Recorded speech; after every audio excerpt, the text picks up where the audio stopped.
A floating palace, above a violet ocean, under stars no human has ever named. Inside the crystal halls, a guard stands at his post, straight, still. The way a man stands when he has spent 15 years learning how to disappear into the background. He watches corridors, scans doorways, counts exits. He does not notice the princess watching him. But she has not looked away. Not once. Not in 5 minutes. Her eyes are locked on him with an intensity that has no name in his language. Like she is searching for someone behind his face. Across the table, the queen sees it. Her daughter, staring at a stranger, the way she has never stared at anyone. The scanners will confirm it later.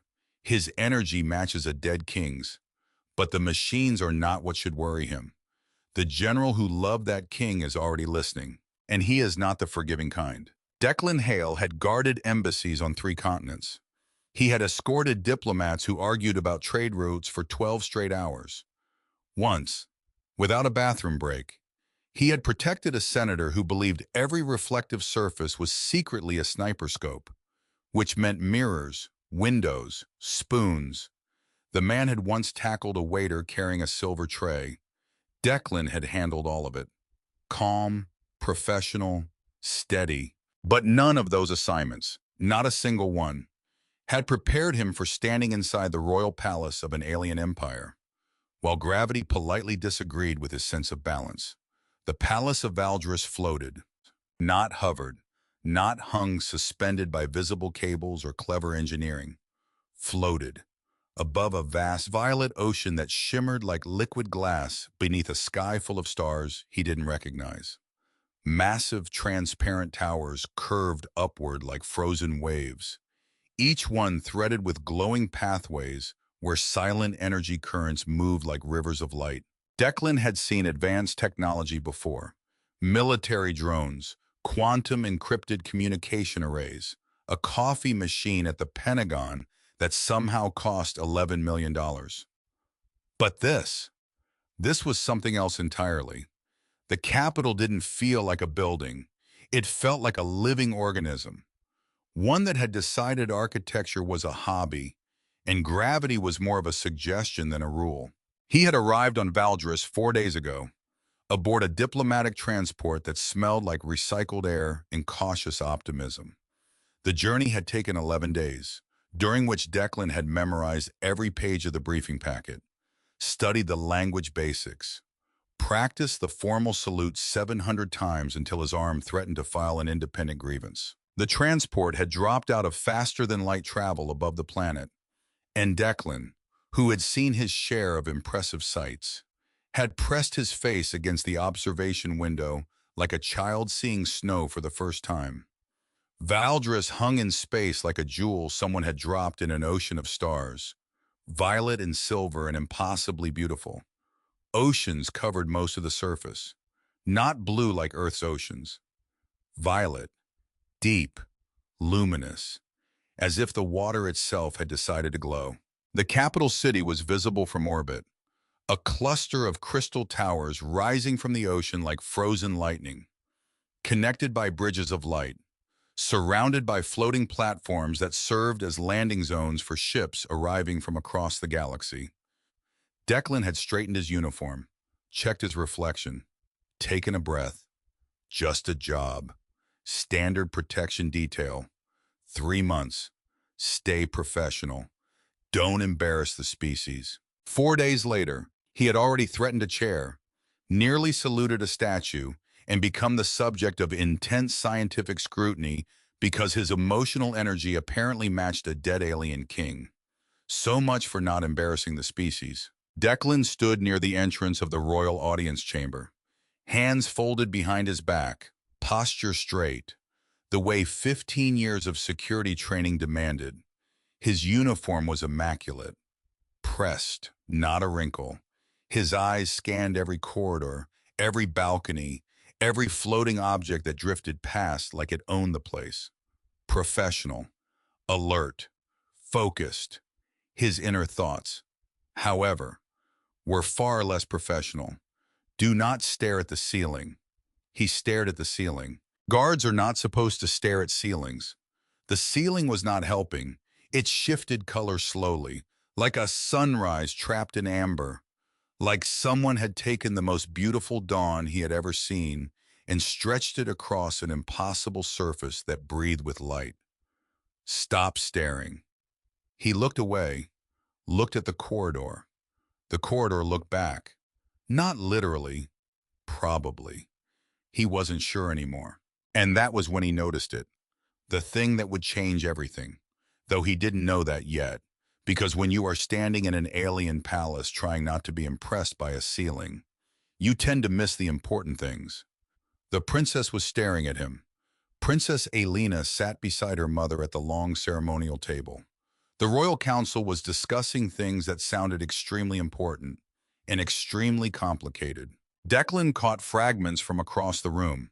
Trade corridors, stellar treaties, orbital migration routes, something about energy quotas for a system he couldn't pronounce. Meanwhile, the princess had apparently found a far more interesting subject: him. Her eyes were locked on Declan with the focused intensity of someone studying a strange new constellation. Not glancing, not casual curiosity. This was deliberate, patient, like she was trying to read something written on him in invisible ink. Declan remained perfectly still. Professional bodyguards do not react to royal staring. 3 minutes passed. They definitely don't react after 3 minutes. 5 minutes.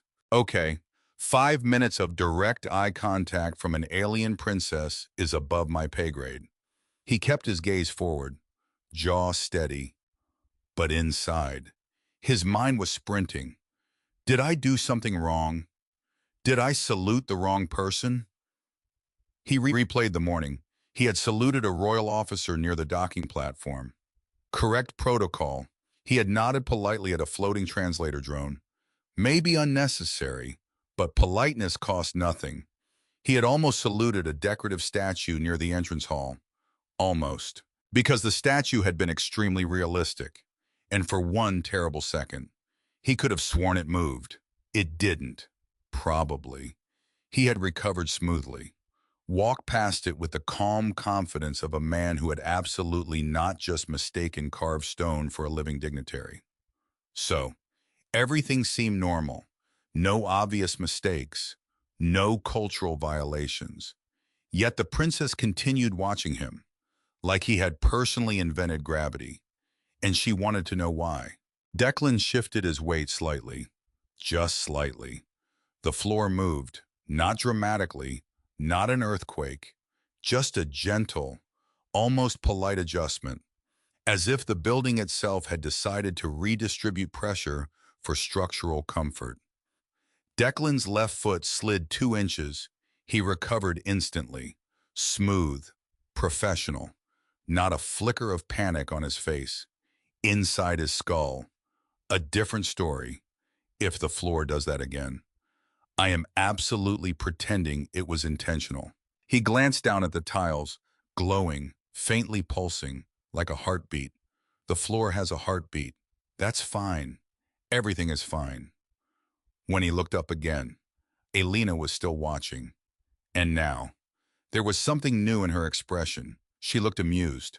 Queen Thesara spoke calmly with her advisors at the far end of the ceremonial table. She carried the quiet authority of someone who had ruled for many years. And even from a distance, Declan could feel the weight of that presence, like standing near something ancient, something that had survived storms most people couldn't imagine. She looked mostly human. That was the strangest part. Tall, elegant, pale silver hair flowing past her shoulders like spun moonlight. Her posture was perfect, not rigid, perfect. The stillness of absolute certainty about one's place in the universe. But the ears, long, graceful, curving upward from the sides of her head, unmistakably Valdrisian, a feature shared by every member of her species, a marker that said, "We are similar to you, but we are not you, and we were here first." Declan had read the briefing files carefully before arriving, all 400 pages, because unlike some of his colleagues, He believed preparation was the difference between a good assignment and being teleported somewhere embarrassing. The Valdresian royal family possessed heightened perception abilities, something their scientists described as resonance awareness. It involved quantum-level emotional signatures, neural harmonic frequencies, subatomic empathic recognition. Declan had understood roughly 3% of that explanation. The remaining 97% sounded like someone had taken poetry and physics and put them in a blender. For now, his job was simple: stand still, watch everything, protect the royal family, preferably without falling into any alien furniture. Unfortunately, alien furniture had other plans. A small floating chair drifted gently across the room behind him. Declan sensed the movement, subtle, a change in air pressure, a whisper of displaced energy. He glanced over his shoulder. The chair was hovering approximately 4 feet away, a sleek thing, pale silver, no legs, no visible support mechanism, just floating there with the quiet confidence of something that knew exactly what it was doing. It drifted closer, rotated slightly, as if studying him from a better angle, then stopped. Declan narrowed his eyes. "Don't start," he muttered under his breath. The chair floated away, slowly, almost reluctantly. Problem solved. Declan turned back to face the chamber, straightened his posture, resumed his scan of the room. Corridors, balconies, council members, normal security protocol. And there she was again, Alina, still watching him, except now she wasn't just curious. Now she was trying not to smile. Great. The princess saw me threaten a chair. Declan blinked once, just once. Because professional bodyguards were allowed one blink per embarrassing incident. That was his personal policy. He had established it just now, because the old policies didn't cover alien furniture confrontations. Alina tilted her head slightly. Her bright eyes studied him with an expression that wasn't mocking. Not even close, if anything. She looked fascinated, like someone watching a puzzle assemble itself in real time. Declan gave a small, polite nod. Professional courtesy. Nothing more. The princess returned the nod, slowly, still watching him with that same focused expression, the one that said, "I see something you can't see, and I am trying to understand it." And across the table, Queen Thesara noticed. She did not interrupt the council discussion. She did not turn her head, but her eyes, those ancient, steady, miss-nothing eyes, shifted briefly toward Declan, then toward her daughter, then back to the council. But something had registered. Because Alina had never done this before, never focused on someone this way. Not an advisor, not a visiting dignitary, certainly not a human guard who had arrived less than a week ago, and in a palace that had existed for centuries, where patterns were studied like scripture and change was treated like weather. Unusual things were never random. Thesara filed the observation away, quietly, in the place where rulers kept the thoughts too important for words. Meanwhile, Declan was trying very hard not to look behind him, because the chair had returned, and this time, it looked confident. The next morning arrived with the gentle persistence of a system that had been managing sunrises for a few thousand years longer than Earth. Golden light poured through the transparent walls of Declan's quarters, which were not quarters in any human sense, more like a room that had been gently hollowed out of living crystal. The walls glowed faintly, the ceiling was transparent, showing the slow rotation of stars overhead. Declan had slept exactly 5 hours and 40 minutes, which was standard for him. His body had been trained to run on discipline, not luxury, though the bed had been absurdly comfortable, like sleeping on a cloud that had taken a personal interest in his spinal alignment. He dressed quickly, checked his uniform, straightened his collar, checked the mirror. The mirror was normal, not floating, not sentient, just a mirror. He appreciated that. Small victories. I was halfway through adjusting his boots when a small hovering drone appeared beside him. It had approached in complete silence, which was either impressive engineering or mildly terrifying. The drone projected a soft blue light and spoke in a calm mechanical voice. Security Officer Declan Hale, the Royal Research Council requests your presence. Declan blinked. Am I in trouble? The drone paused for exactly 1 second. That outcome has not yet been determined. Declan sighed. That is not the most comforting answer I have ever received. The drone said nothing. It simply waited, with the patient silence of a machine that had all the time in the universe and no empathy whatsoever. Declan followed it. The palace was even stranger in the morning than it had been at night. During darkness, the glowing circuits in the walls created an atmosphere of quiet elegance, like walking through the inside of a jewel. But in daylight, with the Valdrisian sun pouring through every transparent surface, the building came alive in ways that made Declan question several fundamental assumptions about architecture. For instance, walls were not supposed to breathe, but these walls breathed, slow, rhythmic, a gentle expansion and contraction that was almost invisible unless you stood still and watched for it, which Declan had done last night for 11 minutes. Because once you notice that the walls of your bedroom are breathing, you don't just roll over and go back to sleep. The ceilings were worse. They changed, not quickly, not dramatically, but between the time Declan entered a corridor and the time he reached the other end, the ceiling above him had shifted from deep violet to pale gold, like watching a sunset compressed into 90 seconds. Beautiful, disorienting, and completely unrequested. He passed a group of Valdrisian courtiers in a wide hallway. They were taller than him. Most Valdrisians were, tall and graceful and carrying themselves with the effortless poise of a species that had mastered anti-gravity before humans had mastered fire. They glanced at him, politely, the way you glance at something unusual but not threatening. A human in a Valdrisian palace, like finding a cat in an art museum. Out of place, but harmless. Probably. Declan nodded professionally. They nodded back. The universal language of, we acknowledge each other's existence and have nothing further to add. He continued walking, past galleries filled with artwork that seemed to move when he wasn't looking directly at it, past windows that showed views of the ocean below, except the views changed depending on which angle you looked from, past a fountain that flowed upward, which he stared at for 12 seconds before forcing himself to keep moving. Anti-gravity fountain. Fine, that's fine. Water going up. Why not? The rules here are more like guidelines anyway.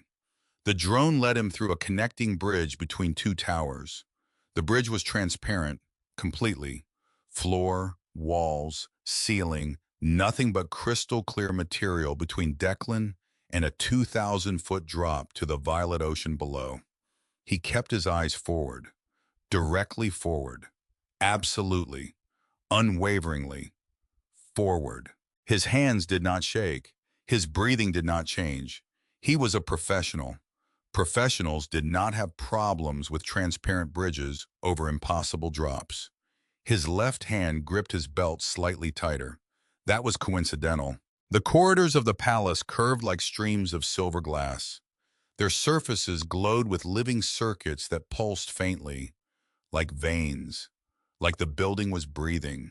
Outside the transparent walls, the vast oceans of Valdris shimmered beneath drifting cloud islands that floated through the sky like slow thoughts.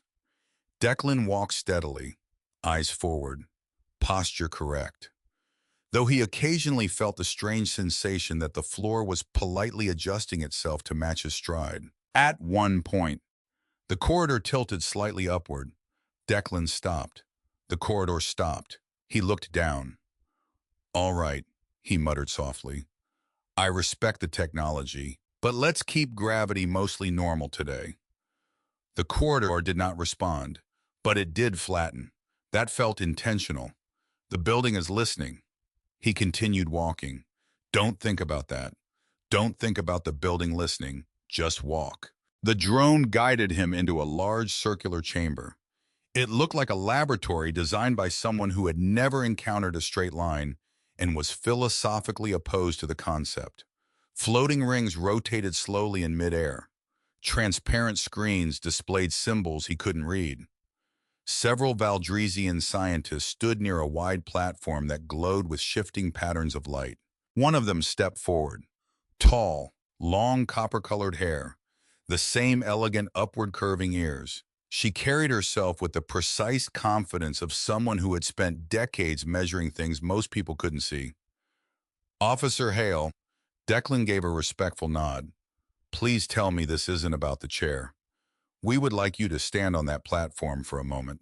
Declan looked at the platform. It glowed, faintly, rhythmically. The glow suggested it either scanned you or teleported you somewhere unexpected. How long is a moment? He asked carefully. Approximately 2 minutes. He considered that. 2 minutes seemed reasonable. 2 minutes was not enough time to accidentally convert someone into pure energy. Probably. He stepped on. Soft rings of light formed around him, rotating slowly, head to toe. The sensation wasn't painful, but it tickled slightly, like standing inside a polite thunderstorm that was trying very hard not to startle him. Declan kept still. Professional. The lights passed over his boots. A cheerful chiming sound rang out. He looked down. Did I just pass a test? The lead scientist glanced at her readings. Yes. What was the test? Your footwear integrity. Declan nodded. Well, good to know the boots are doing their job. The scanning continued. Data streamed across the floating displays. At first, the scientists watched calmly, adjusting instruments, making notes. The usual behavior of people who studied things for a living and were very comfortable with patience. Then something changed. One screen flashed. Another emitted a soft warning tone. The lead scientist leaned forward. Her expression shifted. Not panic, something sharper. Professional alarm, a surgeon opening a patient and finding something they absolutely did not expect. Run that sequence again. The system repeated the scan. The warning tone returned. Declan noticed the tension immediately. 15 years of reading rooms, of sensing when calm people became less calm. You didn't miss that shift. Should I be concerned? No, the scientist said. Automatically. Declan waited. Yet, she added, I appreciate the honesty. The lights intensified, scanning deep. The displays showed complex diagrams, energy signatures, neural patterns, something labeled quantum harmonic resonance. Declan squinted at the screen. That sounds expensive. No one responded. One of the younger scientists suddenly inhaled. Sharp, short, the sound of someone who had just seen something that violated their understanding of reality. That can't be correct. The lead researcher stepped closer to the display, closer still, until her face was bathed in the glow of the data. Compare it with the archive. Another screen appeared. Rows of ancient data scrolled across the projection. Old records, very old. Data that had been stored for decades, maybe longer. Two energy patterns appeared side by side. They overlapped, not perfectly, but close. Close enough that the system highlighted the comparison in bright gold. The color of significance. The color that said, pay attention. Silence filled the chamber. Declan looked around the room, looked at their faces, saw it, the confusion, the disbelief. Okay, he said slowly. Now I'm curious. The lead scientist's name was Senna. Declan would learn this later, right now. She was staring at him with an expression that combined academic fascination and deep personal confusion in equal measure. Officer Hale, she said carefully, have you ever visited Valdres before this assignment? No. Have you ever encountered Valdresian technology before arriving? Not unless you count the floating chair that keeps trying to start a rivalry with me. Nobody laughed. Declan cleared his throat. Tough crowd. Senna studied the data again, closely, like she was hoping it would change if she stared hard enough. It didn't. This reading is extremely unusual. Unusual how? Senna hesitated, and Declan noticed that hesitation. Because scientists who spent their lives studying impossibilities did not hesitate lightly. Your quantum resonance signature, she said quietly, matches a historical pattern stored in the Royal Archives. Declan frowned. Is that bad? Senna looked at him carefully, not at his face, through it, like she was trying to see whatever invisible thing her machines had found. No, she said slowly, but it is impossible. Declan rubbed the back of his neck. I feel like that word is being used a lot today. Across the room, the screens continued displaying the overlapping patterns. Two signatures, side by side. One belonged to Declan Hale, human, bodyguard, 34 years old, born on Earth. Nothing unusual, nothing remarkable on paper. The other pattern belonged to someone recorded in the palace archives many years ago. Someone who had once stood at the center of this empire. The former king of Valdris, King Caelan, husband of Queen Thessara, father of Princess Elena, dead for years. And somehow, a human bodyguard from a planet that was basically the universe's quiet suburb carried an energy pattern that echoed the king's. Senna stared at the data. Declan stared at Senna. The floating chair drifted silently into the laboratory doorway, as if it had been listening the entire time. Explain it to me, Declan said. The version that doesn't require a doctorate. I was sitting now, not on the floating chair. He had chosen a stationary surface out of principle. The scientists had gathered in a loose semicircle around the displays. Their expressions ranged from academic excitement to quiet existential crisis. A younger researcher stepped forward and attempted to simplify. When two individuals form an extremely strong emotional bond, their neural and quantum fields synchronize. It leaves behind a pattern, a resonance imprint. Declan processed that. So, like emotional fingerprints, the scientists exchanged glances, impressed glances. That is actually a very accurate description, one admitted. I watched documentaries. Senna pointed to the second pattern on the screen. The old one, the archived one. This resonance signature belonged to the former king of Valdris. Declan straightened. Queen Thessara's husband. Yes, a beat.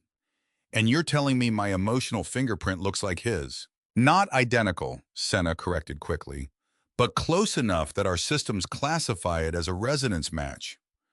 Declan rubbed his chin, slowly. That sounds like the universe making a joke. One of the scientists frowned. The universe does not make jokes. You've clearly never met gravity. At that exact moment, the floating chair beneath the nearby console drifted 2 centimeters sideways. Declan froze. He looked at it. We talked about this. The chair remained still. He turned back to Senna. So, how does this resonance thing work exactly? Senna activated another holographic display. Complex branching diagrams appeared. Wave patterns folding across each other like ripples in invisible water. Our species evolved the ability to detect resonance bonds thousands of years ago.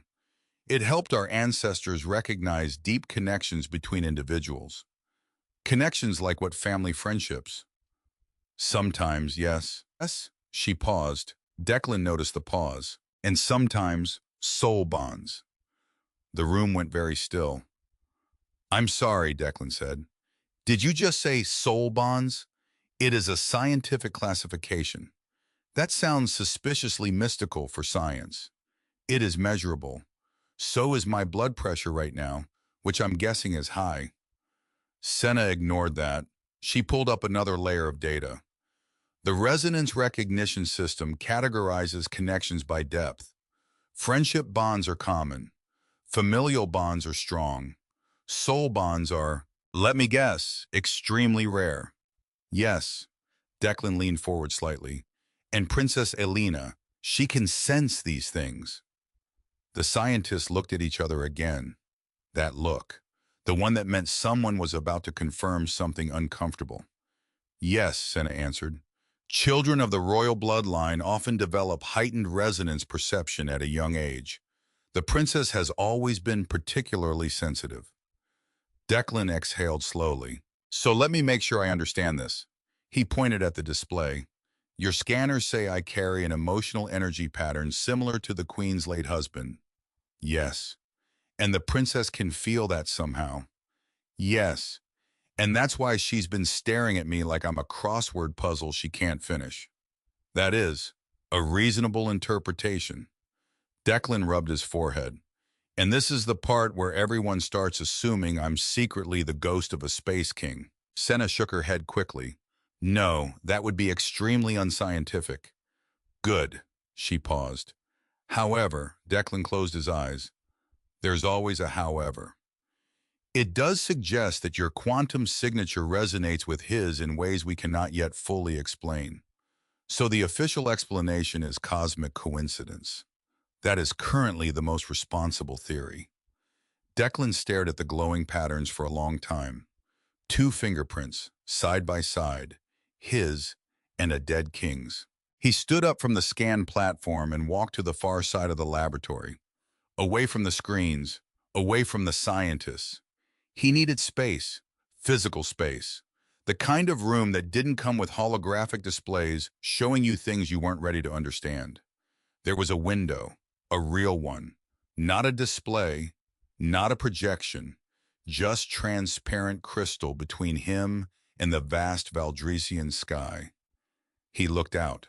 The violet ocean stretched to every horizon. Cloud formations moved above it in slow, graceful patterns. In the distance, he could see the outline of a floating research station, small from here, a silver dot against the violet, moving with the patient purpose of something that had been studying the unknown since before Declan's grandparents were born. He thought about his father, James Hale, firefighter, Station 14, the man who taught Declan how to throw a baseball, how to change a tire, how to stand up when the world knocked you down. The man who walked into a building and didn't come back, 25 years ago. And now, on a planet he'd never heard of until 3 months ago, some kind of cosmic scanner was telling him his emotional energy matched an alien king, a man who, by all accounts, had been as good and as brave and as dedicated as James Hale. Different world, different species, different everything, but the same shape of a life, the same commitment, the same willingness to walk toward danger when every survival instinct screamed to walk away. Maybe that's what resonance is maybe it's not about energy patterns or quantum frequencies. Maybe it's simpler than that. Maybe some people are built the same way, at the deepest level, regardless of where they come from, or what they look like, or how many ears they have. He almost smiled at that last thought. Then he turned back to Senna. The universe was either very creative or very cruel, and he honestly wasn't sure which one was worse. Does the Queen know about this silence? She will, Senna said finally. Declan sighed. Great. He stood up, stretched his shoulders, looked at the displays one more time. So, he said, what happens now? Senna studied the data. Then she answered quietly. Now, we inform the Queen. Behind Declan, the floating chair had drifted into the doorway again, watching. If chairs could watch, which on this planet, he was no longer willing to rule out. Declan had returned to his post in the garden corridor. The afternoon light poured through the transparent arches overhead, warm, golden. The floating plants drifted lazily. Water spheres rotated between the garden paths. Small, bioluminescent insects darted through the air, leaving trails of soft green light behind them like tiny comets. He stood near the garden entrance, hands behind his back, eyes scanning. The professional default, the position his body returned to when his mind needed time to process something enormous. And what he had just learned was certainly enormous. His energy matched a dead king's. The princess could feel it. The queen would soon know. And somewhere in the palace, scientists were probably arguing about which laws of physics he had accidentally violated. Declan exhaled slowly. Just a job, he reminded himself. Except it wasn't. Not anymore. And he knew it, even if he wasn't ready to say it out loud. He heard footsteps, light, deliberate, the particular rhythm of someone who had grown up walking on floors that adjusted to their weight. Alina appeared at the garden entrance. She paused when she saw him, tilted her head, that curious angle he was beginning to recognize. Officer Hale, Princess, she studied him for a moment. You look troubled. I just found out my emotional fingerprint matches your father's. Troubled seems appropriate. Alina walked closer, slowly. She stopped near one of the floating water spheres and watched the fish inside it swim in lazy circles. Do you know what resonance feels like? She asked. To someone like me, I'm guessing it's not like a phone notification. She smiled, small, quiet. It is like standing in a room where music played hours ago. The music is gone, but the room still vibrates. You can feel where the sound was, what it sounded like, what it meant. Declan considered that. So when you look at me, I feel where my father's music was.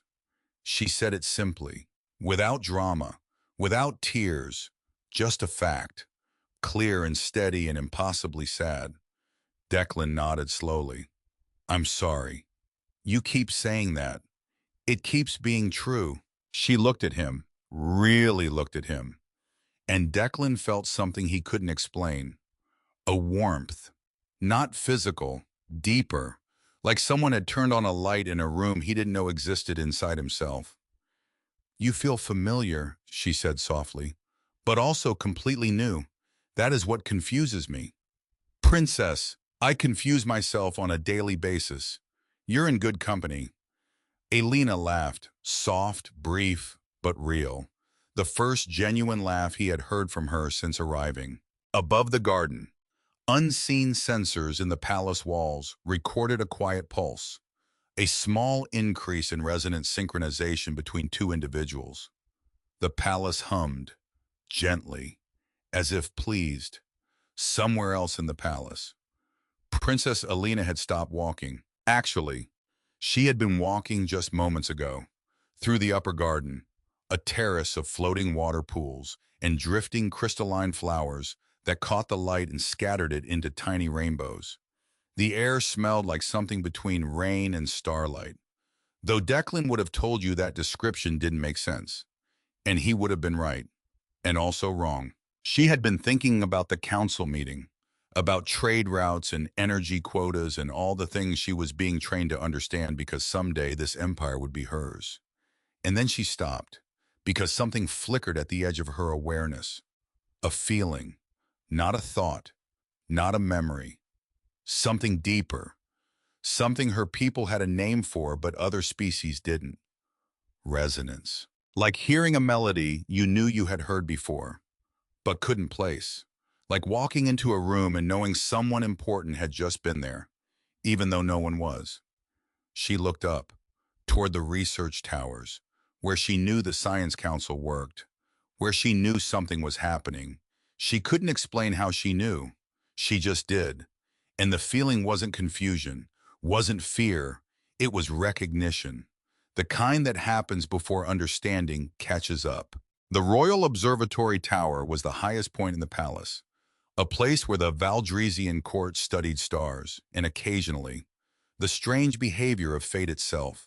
Transparent walls curved outward into the sky. From here, Queen Thessara could see the violet oceans far below, the glow of orbital stations circling the planet like patient guardians, the distant shimmer of lightning storms walking across the horizon on legs of light. She stood alone. The scientists had delivered their report 30 minutes ago, presented the data, explained the readings. used words like anomalous and unprecedented and statistically impossible with the careful restraint of people who knew they were delivering news that could shift the political landscape of an empire. Now, the floating screens surrounded her in quiet circles, symbols and energy patterns drifting through the air with soft humming sounds. Two resonant signatures hovered before her. One belonged to the man she had loved, the man she had built a life with, the man who had walked beside her through 20 years of ruling an empire that stretched across star systems, who had argued with her about policy in the mornings and held her hand during the evenings, who had quietly made her laugh at state dinners when no one else was watching, the man who had left for a diplomatic mission and never came back. Caelan. The other signature belonged to a human, a bodyguard, a man who had been on Valdris for less than a week, who argued with furniture, who had nearly saluted a statue. The universe had a very unusual sense of humor. Behind her, a royal advisor approached quietly. "Your Majesty." The Sara didn't turn. "Yes. The Research Council has completed the initial analysis.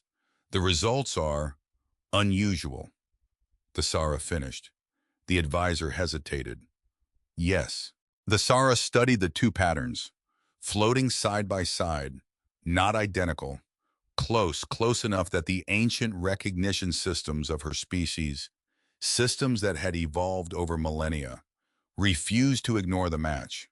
"Why are my daughter's eyes always on him?" she murmured, more to herself than to the advisor. She hadn't meant to ask it out loud, but the question had been sitting in her chest since the council meeting.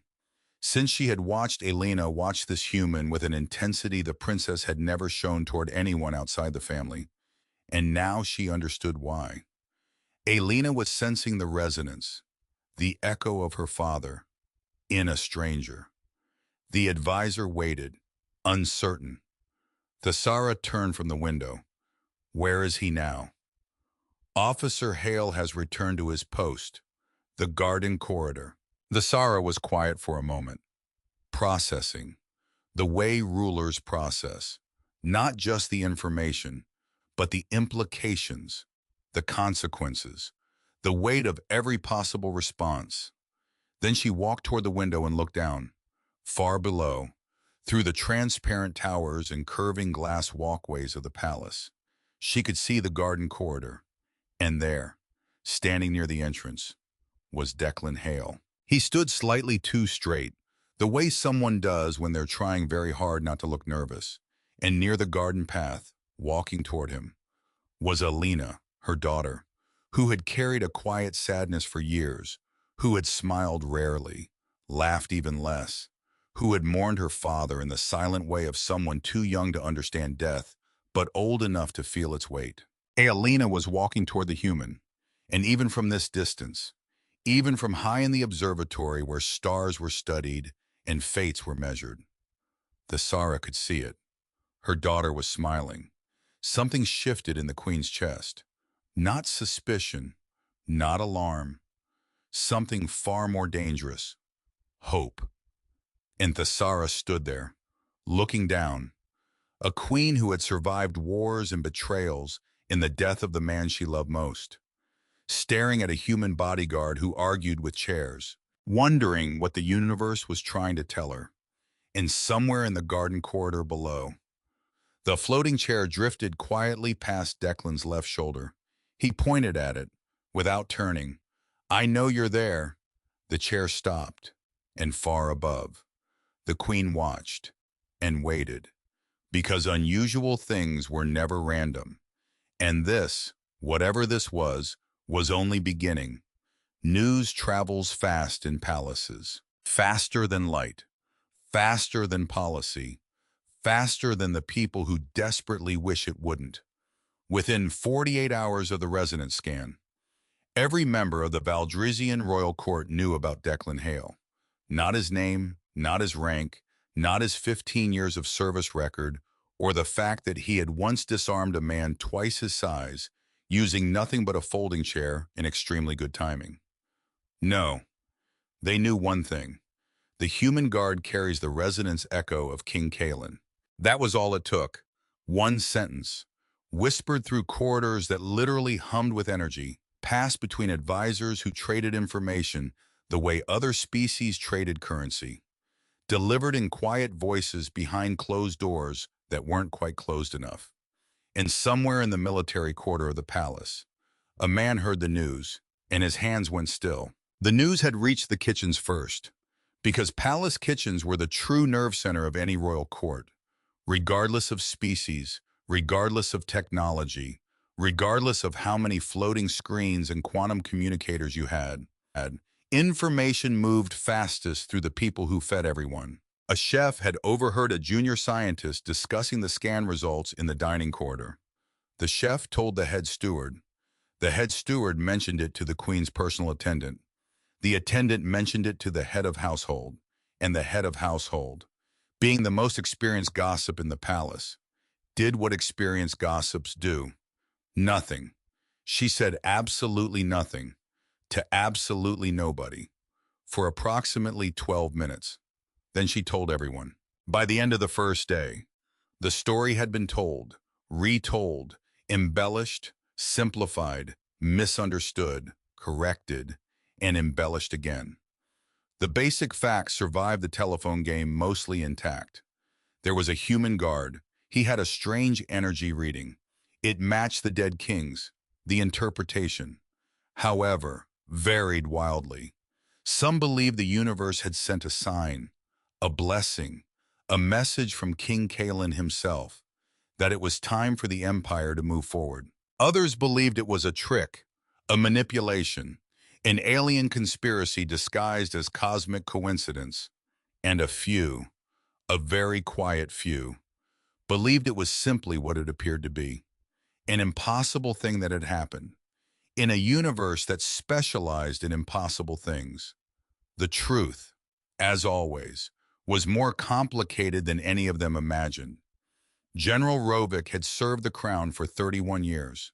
Howe was not a tall man, not by Valdrizian standards, but he carried himself as if height were irrelevant, which, for a man who had commanded fleets across 3-star systems, it was.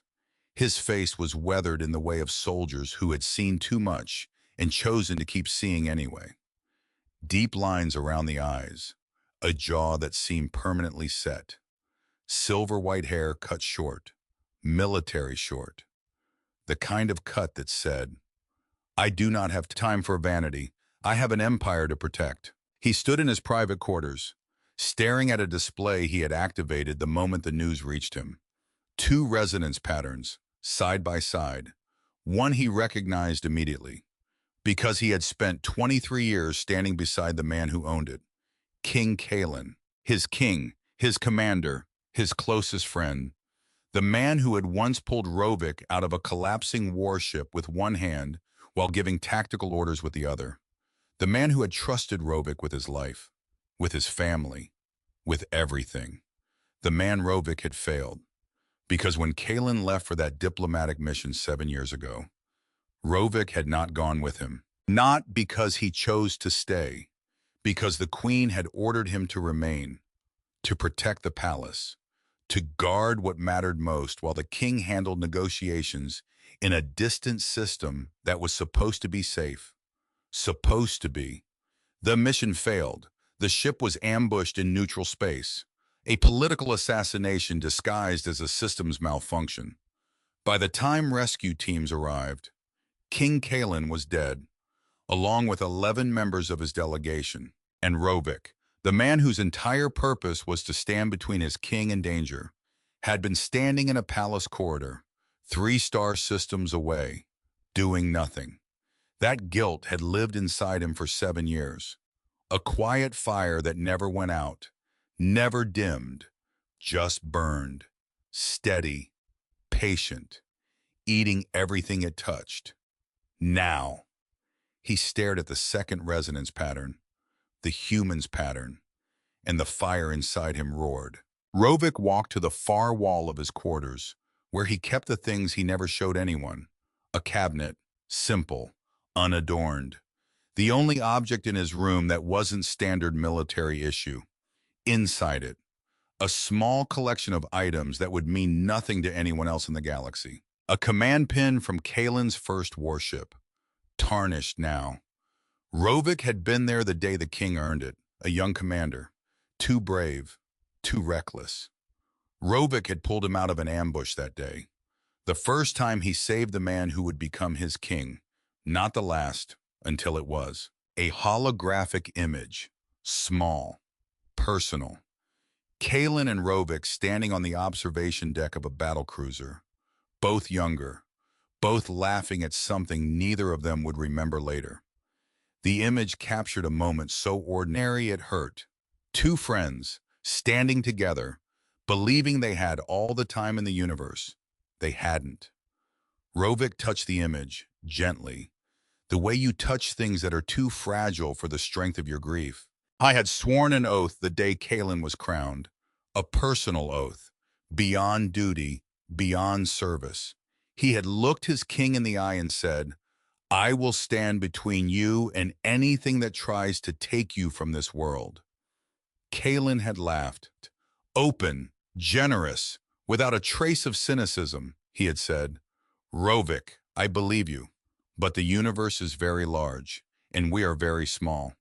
Don't make promises the stars won't let you keep. Rovik had kept the promise anyway, for 23 years, and then one day, the queen ordered him to stay, and the universe took the king away, and Rovik was left standing in a palace corridor with an oath he could never fulfill, and a silence where his best friend used to be. He closed the cabinet, locked it, stood there in the dark, and began to plan. The council chamber filled slowly the next morning. Advisors took their positions at the ceremonial table. Scientists from the research council stood along the walls. Several military officers occupied the far end, their posture rigid, their expressions carefully neutral. Declan stood at his post near the entrance. Same as always, hands behind his back, eyes scanning, professional. Except today. People were looking at him. Not the casual glances he had grown used to. Not polite curiosity. These were different. Measured, evaluating. Some curious, some suspicious. A few openly hostile. Declan noticed all of it, because noticing things was literally his job. So, the news is out. He kept his face neutral, stayed still, breathed evenly. Just another day of being a normal human bodyguard who accidentally has the emotional fingerprint of a dead alien king. Nothing unusual, totally fine. Queen Thesara entered the chamber. The room quieted immediately. Not gradually, immediately. The way a room quiets when someone enters who could end careers with a sentence and empires with a decision. She took her seat, looked across the council table. Her expression revealed nothing. We have a matter to address. And then General Rovik stood. He did not ask permission. He did not wait to be acknowledged. He simply stood. The way a man stands when he has carried something too heavy for too long and has finally decided to set it down, even if the ground cracks underneath. Your Majesty, I request formal authorization to speak. Thesara studied him. For one long moment. Granted. Rovik turned, faced the council, and then his eyes found Declan. The look lasted exactly 3 seconds, but Declan felt every one of them, because there was no anger in that gaze, no cruelty, something worse, pain, the kind that has been compressed so tightly for so many years that it becomes something else entirely, something that looks like duty, sounds like reason, but underneath it is just a man who cannot forgive himself for surviving. Rovik spoke. The human security officer assigned to the royal family has been identified as carrying a quantum resonance signature that matches the archive pattern of King Caelan. Silence. This match has been confirmed by the Research Council. 12 separate scans, all consistent. He paused. Let the information settle. I am not here to question the science. The science is clear. What I am here to question is the risk. He turned toward the military officers. A foreign national on a temporary security contract, carrying the resonance echo of our fallen king in direct proximity to the queen and the princess. Another pause. This is not a curiosity. This is a security concern. Declan stood perfectly still. His face revealed nothing.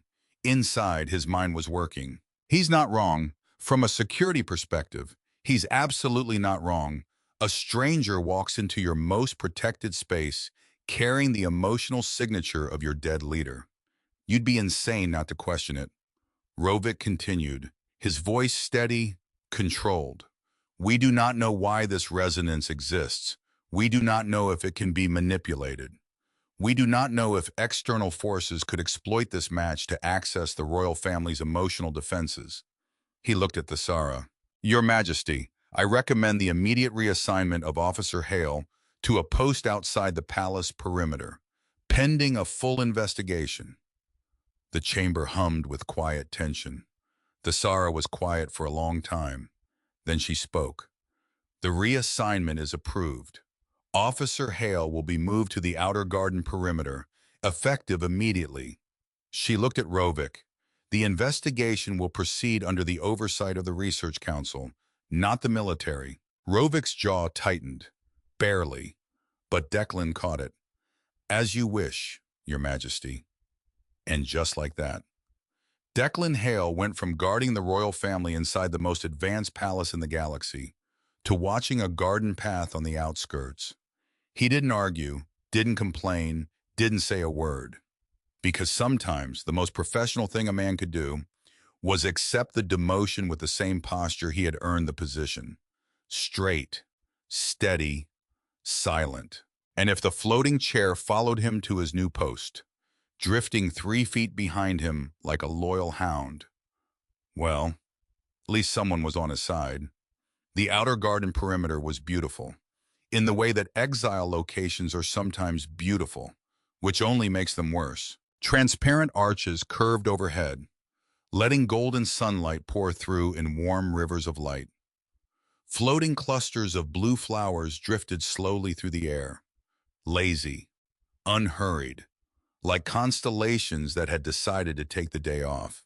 Water spheres hovered between the garden paths, rotating slowly, catching the light, releasing it, each one a tiny universe of reflected color. And the fish were still suspicious.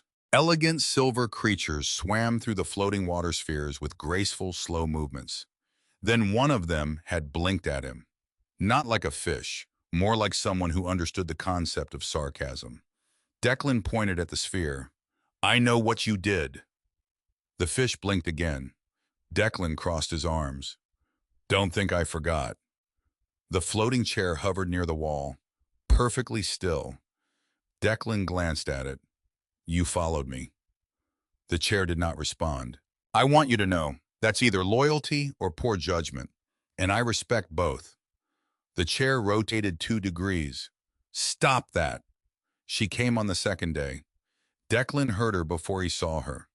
The soft sound of Valdrizian robes brushing against the crystal grass. A rhythm he had begun to recognize without meaning to. You are speaking to the furniture again. He turned. Alina stood at the entrance of the garden walkway. Her silver blue dress caught the sunlight. Her long ears tilted slightly forward. Curiosity. In my defense, Declan said, the furniture started it. She walked closer, watching him with that expression. Thoughtful, focused. You were reassigned. I was, because of the resonance. That seems to be the general theme, yes. She stopped a few feet from him, studied his face. You are not angry. Studied his face. You are not angry. Declan considered that, honestly considered it, because she deserved honesty, even if honesty was complicated. No. Why? Because General Rovik isn't wrong. Alina's expression shifted. Surprised, she hadn't expected that. He is not wrong. From a security standpoint, a stranger shows up carrying the resonance pattern of your deceased king. That's a red flag. Several red flags. possibly an entire red flag factory. She tilted her head. You defend the man who demoted you. I understand the man who demoted me. There's a difference. Elena was quiet for a moment. Then she did something unexpected. She sat down on the garden path, right there, on the crystal grass, princess of an interstellar empire, sitting on the ground like a student who had decided the classroom was optional. Declan blinked. Should you be doing that? Probably not. He looked around. No other guards in sight, no advisors, no hovering drones. He sat down too. The crystal grass was surprisingly comfortable. It hummed faintly beneath him, like the ground itself was pleased to have company. They sat in silence for a while, watching the floating flowers drift overhead, watching the water spheres rotate, watching the sky beyond the palace walls where violet clouds moved like slow music. Then Elena spoke. Tell me about Earth. He told her. Not the briefing version, not the diplomatic summary. He told her the real version, the messy one. He told her about growing up in a town so small that everyone knew everyone else's business and pretended they didn't. He told her about the summers that lasted forever and the winters that lasted longer, about streets that smelled like rain and cut grass and gasoline from the repair shop on the corner. He told her about his mother, a woman who raised a son alone after the funeral, who worked 2 jobs and still found time to help with homework, who never once complained about the unfairness of it, though she must have felt it every day, every night, every time she looked at the empty chair at the kitchen table.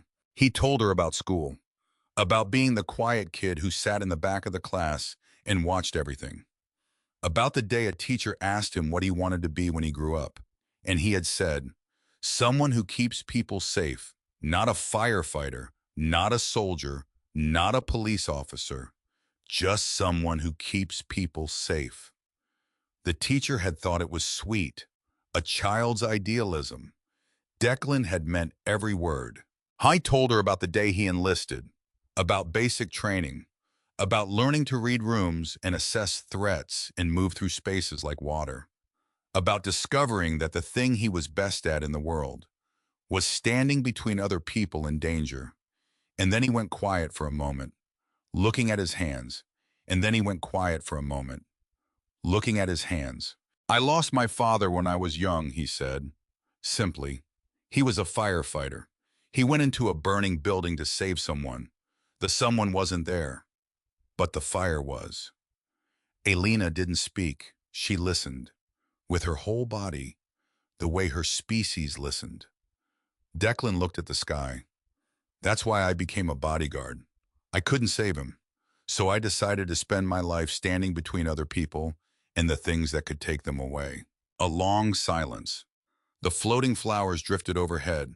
A water sphere rotated slowly between them, catching the light, holding it, releasing it.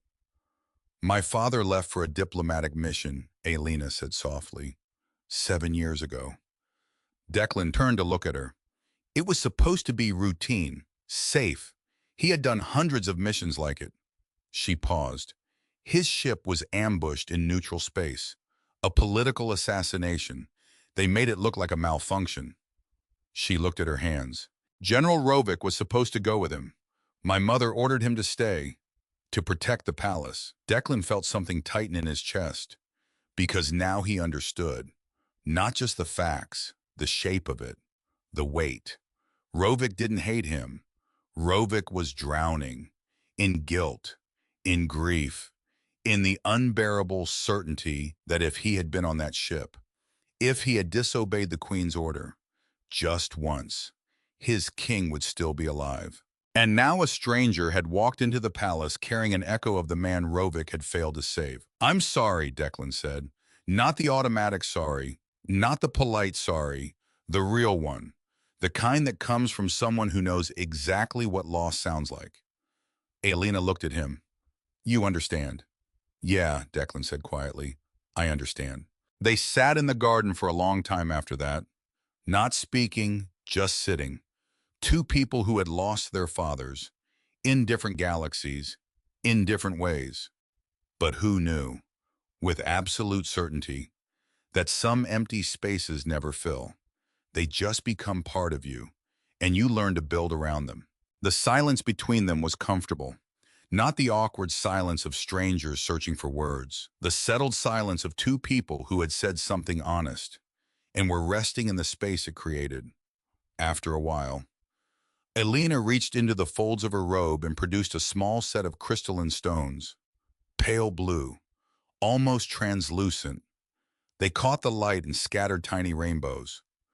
"We play a game with these," she said, "when we are children." She demonstrated, tossing 3 stones into the air, catching them on the back of her hand, flipping them, catching them again. Her movements were fluid, precise. "Your turn." Declan took the stones, tossed them, caught 2, dropped 1. It bounced off his knee and rolled into a floating water sphere. The fish inside looked offended. "Sorry," he said to the fish. The fish turned its back on him. Elena retrieved the stone, handed it back. "Try again." He tried again, better this time. 3 catches, 1 fumble. "You are improving." "I'm a quick learner." She tossed the stones again, this time 4, caught all of them without looking, then tossed them behind her back, caught them with the other hand, and finished by balancing all 4 on 1 fingertip. Declan stared. "You cheated." "I did not. You used faster reflexes." "That is not cheating." Declan shrugged. "Human rules." She laughed. He smiled, and for a moment, neither of them was a princess or a bodyguard or a resonance anomaly. They were just 2 people, sitting in the grass, playing a game that didn't matter, which is exactly why it mattered so much. 5 days after the reassignment, Dr. Senna made a discovery that changed everything. She had been running analysis continuously since the initial scan, not because the Research Council required it, but because the data bothered her, like a sentence with incorrect grammar that she couldn't stop rereading. The resonance match between Declan and King Caelan was real, verified, undeniable, but something about it was wrong. Not wrong in the dangerous sense. Wrong in the way that a puzzle piece fits the shape, but shows the wrong part of the picture, which, for a scientist of Senna's caliber, was considerably more troubling. She had been comparing the 2 patterns at the surface level: structure, frequency, amplitude, the standard measurements, and they matched, close enough, within tolerance. But when she went deeper, past the surface, into the foundational layers where resonance patterns originate, where the actual emotional architecture lived, they diverged, not slightly, fundamentally. Caelan's pattern was what her species called a source signature, an original, a melody, something that had been generated by a life fully lived. 20 years of ruling, of loving, of raising a daughter, of making decisions that affected billions. All of that experience compressed into a single quantum harmonic pattern. Declan's pattern was different. His wasn't a copy, wasn't a duplicate, wasn't even a variation. It was a response. Senna stared at her displays for 11 minutes without blinking, which was uncomfortable, even for a Valdresian. She ran the analysis again, and again, and a third time because she refused to believe it until the math had personally convinced her. The math was persuasive. Declan's resonance wasn't an echo of Caelan, it was an answer to Caelan, like a harmony that exists specifically to complete a melody, like a voice that can only be heard because another voice sang first. 2 different sounds, from 2 different sources, that together, create something neither could create alone. The universe hadn't made a copy, it had written a counterpart. This was completion, something that had been left unfinished when Caelan died.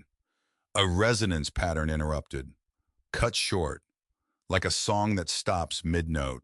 And the universe, in its patient, impossible, incomprehensible way, had created someone to finish it. Not the same person, not the same life, someone entirely new, who happened to carry the exact frequency needed to answer a question that had been hanging in quantum space for 7 years. Senna picked up her data pad. Her hands were steady. Her mind was not. She found him at his post, garden perimeter, standing straight, the floating chair hovering nearby like a silent witness. Officer Hale, Declan turned. Dr. Senna, I have new findings. Should I sit down for this? That might be wise. He looked at the floating chair. The chair drifted closer. Declan sat.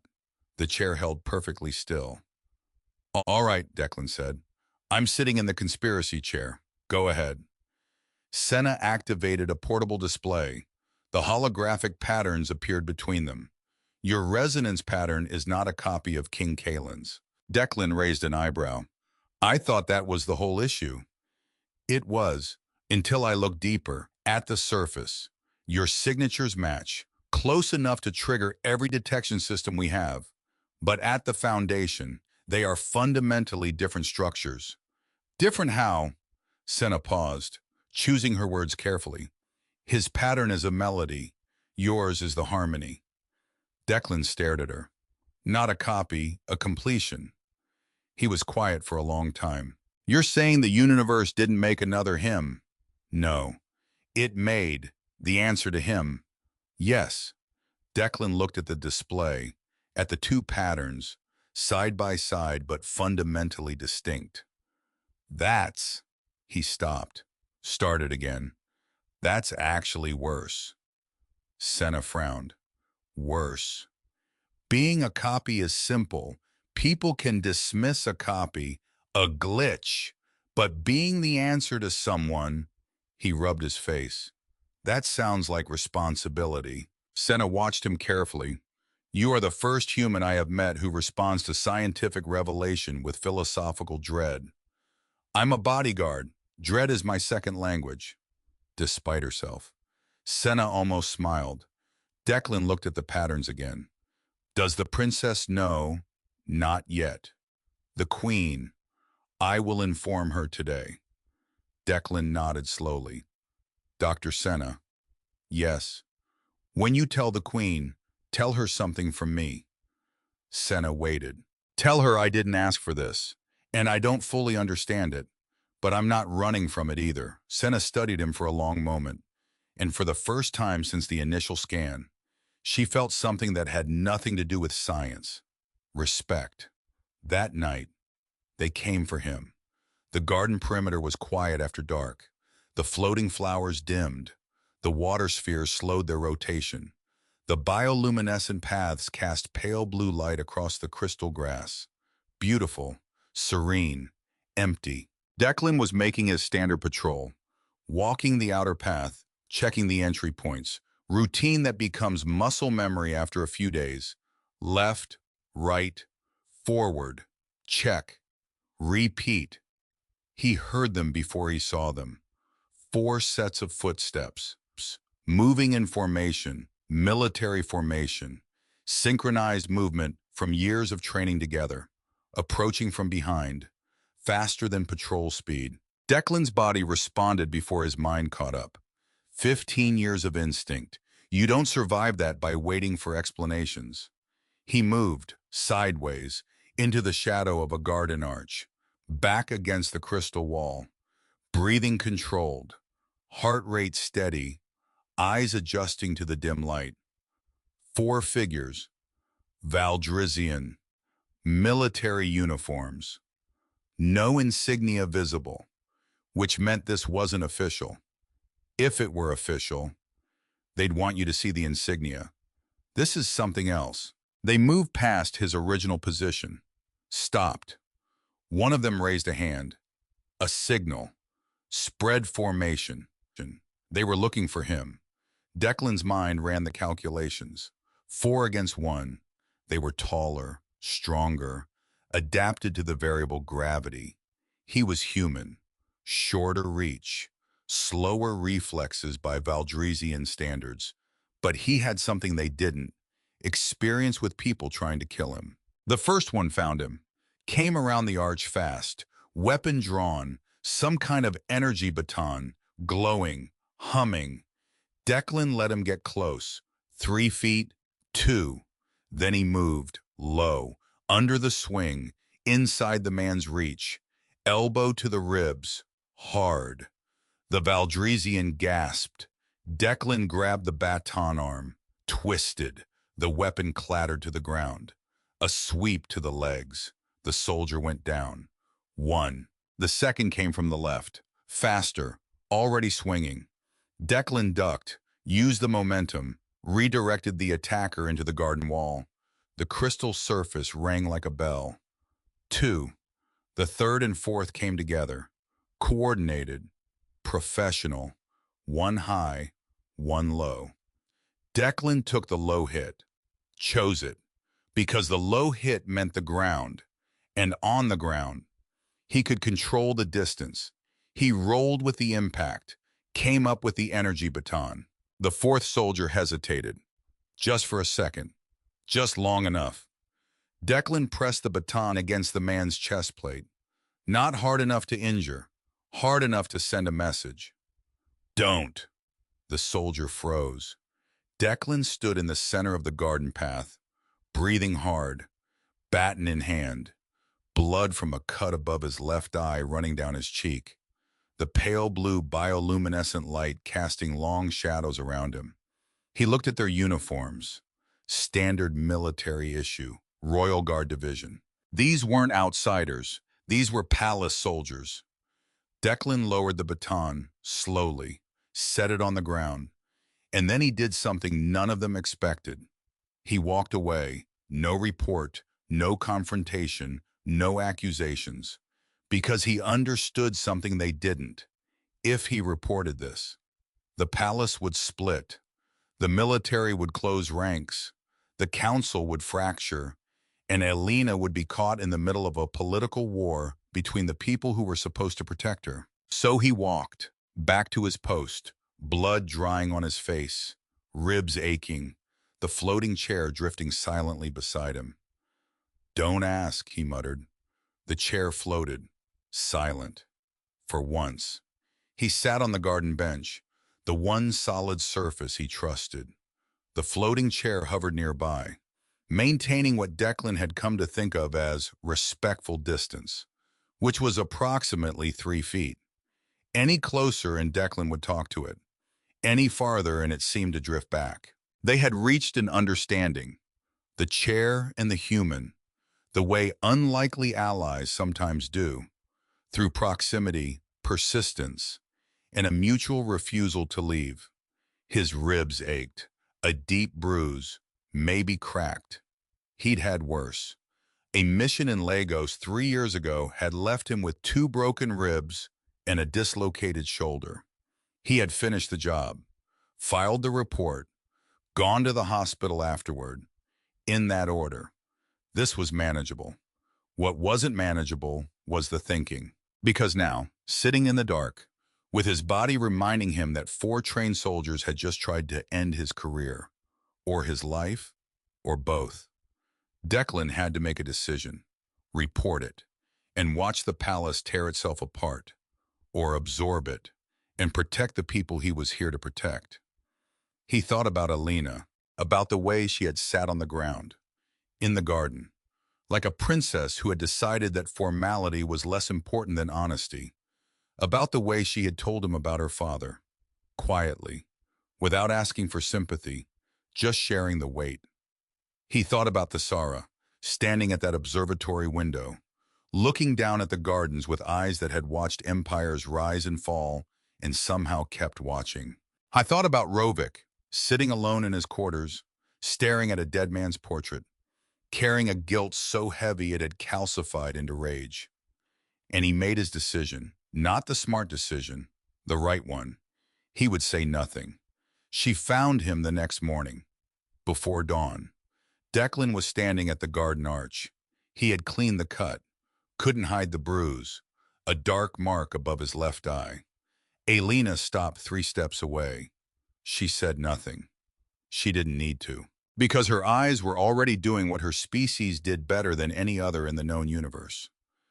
Reading him, not his face, his resonance, his emotional architecture, the invisible structure beneath the surface that humans couldn't see, but Valdrisians felt the way humans feel sunlight, and what she felt made her go very still.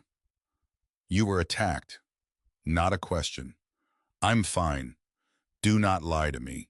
Declan met her eyes, and for the first time since arriving on Valdris, he didn't deflect, didn't joke. 4 soldiers, last night, guard and perimeter. Alina's expression didn't change, but something behind it did. A shift deep inside someone when the world they trusted reveals a crack. Palace soldiers. Yes. Why didn't you report it? Declan was quiet for a moment. Because reporting it would tear this palace apart, and you'd be standing in the middle of the wreckage. She stared at him, and he could see it. The moment she understood, not just what he had done, but why. Her eyes glistened. Barely. That is the most foolish act of bravery I have ever witnessed. Declan shrugged. I've been told I have a talent for foolish bravery. You could have been killed. The universe seems to have plans for me. Apparently, I'm someone's harmony. Dying in a garden seems inconsistent with that. She almost smiled. Almost. Then her expression hardened. Not against him. Against something she had just decided. I know who did this. Declan went still. I can feel it. The resonance trail. Every person who carries strong emotion leaves a trace, and the emotion behind this attack. She paused. It was not hatred. No. No. She closed her eyes, and Declan watched something happen that he had never seen before, would never fully understand, but would never forget. Alina reached outward, not with her hands, with something deeper, her awareness expanding like ripples in still water, moving through the palace walls, through the corridors, through the living circuits and humming energy fields, searching, feeling, following the emotional traces left behind like fingerprints on glass. She was quiet for almost a minute. When she opened her eyes, they were wet. It was General Rovic. Declan said nothing. But the feeling, her voice broke just slightly. The feeling behind it was not anger, not revenge. She looked at Declan. It was grief. And in that moment, standing in the garden at dawn, with the floating flowers slowly waking and the first light of the Valdrisian sun painting the sky in shades of violet and gold, Declan understood General Rovic completely. Not as an enemy, not as a threat, as a man who lost someone he couldn't save and carried that failure every single day until a stranger walked into the palace carrying an echo of everything he had lost. He doesn't hate me, Declan said quietly. No, he hates himself. Yes, she whispered. The garden was silent, the flowers drifted, the chair floated, and somewhere in the military quarter, General Rovic sat alone in his room, staring at a holographic portrait of a king he had sworn to protect, a king who smiled back at him from the light, the same smile, every day, for 7 years, wondering how much longer he could carry something this heavy before it finally broke him. Far above the gardens, in the Royal Observatory Tower, Queen Thesara stood before the updated resonance displays. Senna's new findings glowed in the air before her. Not a copy, a completion. You're certain, Thesara said. 14 analyses, all consistent. Thesara studied the patterns, the melody and the harmony, 2 distinct signatures, 2 entirely different people, connected by something that science could measure but couldn't explain. The universe doesn't repeat itself, she murmured. No, Your Majesty. It appears it does not. Thesara turned toward the window, looked down at the gardens. She could see Alina, standing near the garden arch, talking with the human, and she could see something else, something that data couldn't measure. Her daughter, standing next to someone who made the weight she carried look lighter, not gone. The weight was never gone, but lighter. Thesara placed her hand against the glass. cool beneath her fingers. The palace hummed around her, alive, ancient, patient. She remembered the day Caelan had told her he was leaving. The diplomatic mission, routine. He had said it casually, the way he said everything, with that calm confidence that made you believe the universe was fundamentally a safe place, that nothing truly terrible could happen, because Caelan was there, and Caelan handled things. She had almost said something, almost told him to send someone else, almost insisted that the crown prince of a rival system wasn't worth the personal attention of a king. Almost. But she hadn't, because Caelan believed in showing up, in being present, in standing face to face with the people you were trying to reach. He believed that diplomacy done through proxies was just paperwork, that real peace required real presence. And she had loved him for that, among many other things. She had loved him for his stubborn insistence that showing up mattered. So she let him go. And he didn't come back. And she had spent 7 years wondering, what if she had said something? What if she had ordered him to stay? What if she had been less queen and more wife? For just that one moment, what if?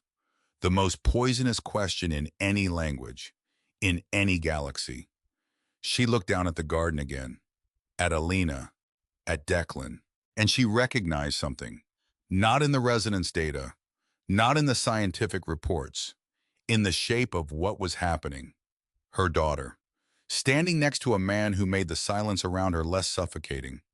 Thesara knew that shape. She had lived inside it for 20 years, standing next to Caelan, feeling the world become quieter, calmer, more possible, simply because he was there. And now, her daughter had found that same shape, in a completely different person, from a completely different world.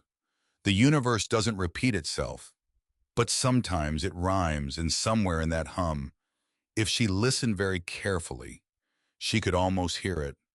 2 notes, one old, one new, finding each other. 6 days passed before the summons came. 6 days during which Senna barely slept. Because after discovering that Declan's resonance was a harmonic response rather than a copy, she had turned her attention to something else, something that had been nagging at her since the very first scan, the floating chair. She had dismissed it initially. Palace furniture was autonomous. It moved. It adjusted. It occasionally followed people. Standard behavior for Valdresian architecture that had been evolving for centuries. But this chair didn't follow anyone else, only Declan. And when Senna ran a diagnostic scan on its internal systems, she found something buried beneath layers of standard programming. A protocol, dormant, ancient, encrypted with a personal cipher she recognized immediately.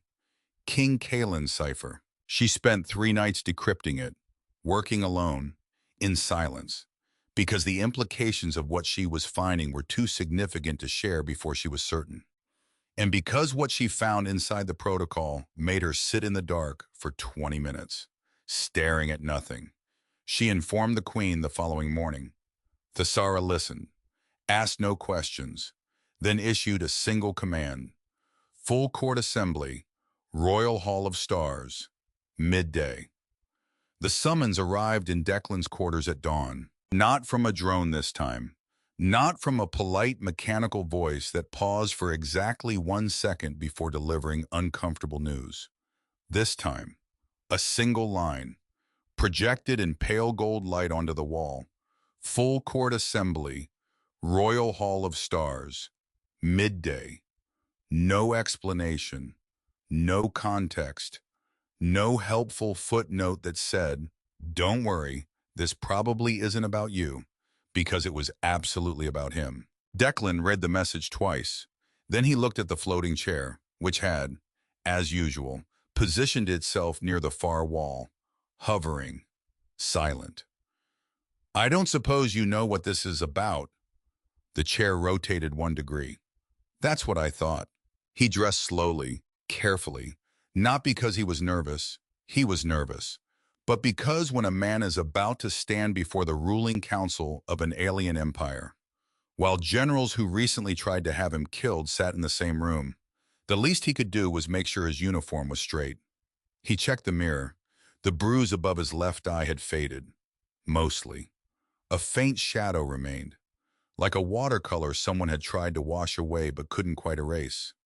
Good enough. He adjusted his collar. This is either the moment everything works out, or the moment they politely ask me to leave the planet. He looked at the mirror one more time, or the impolite version. Behind him. The floating chair drifted toward the door. You're coming. The chair paused in the doorway.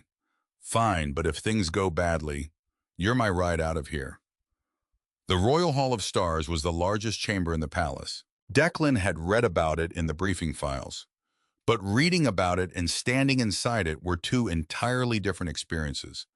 The hall was enormous, circular, a perfect dome of transparent crystal that revealed the sky above in every direction. Stars, clouds, the distant shimmer of orbital stations, all visible, all surrounding the chamber like an audience that had been watching for millennia. The floor was a single sheet of dark glass, polished so perfectly that it reflected the sky above. When you stood in the center of the Hall of Stars, you were surrounded by infinity, above, below, in every direction, nothing but light in space and the quiet reminder that the universe was very, very large, and you were very, very small. Declan stood near the entrance. Don't look down. If I look down, I'll see the sky beneath my feet, and my brain will file a formal complaint. He looked down. The stars reflected beneath him, stretching into forever. Brain has filed the complaint. Moving on. He noticed the acoustics. The Hall of Stars was designed so that every sound, no matter how small, carried, not echoed, carried. The difference was subtle but important. An echo bounces, repeats, diminishes. But in this chamber, sound traveled outward in all directions and arrived everywhere at the same strength, which meant a whisper from the center would reach every seat, every corner, every ear. A room designed for truth, because in a room like this, you could not hide behind volume, could not overwhelm with force.